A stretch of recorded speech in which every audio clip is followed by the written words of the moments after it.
Hej og velkommen til North Bay, Ontario, 400 km nord fra Toronto, Canada.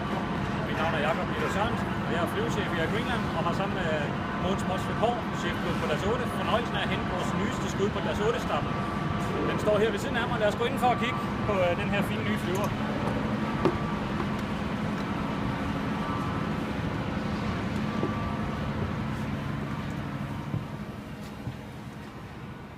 Velkommen indenfor i OYGRM, som registreringen bliver på flyveren, når vi forhåbentlig flyver den hjem til Nuuk her om et par dage.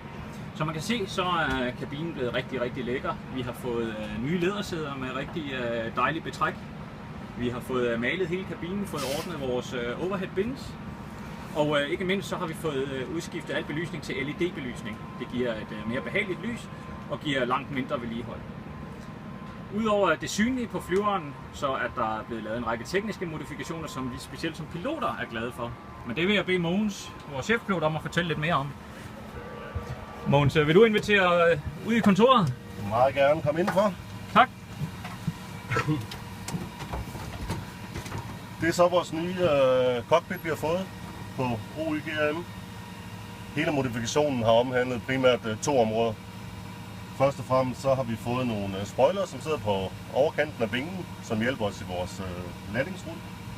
Og derudover så har vi fået 5 nye store skærme til erstatning for ca. 34 andre instrumenter, vi så har pillet ud.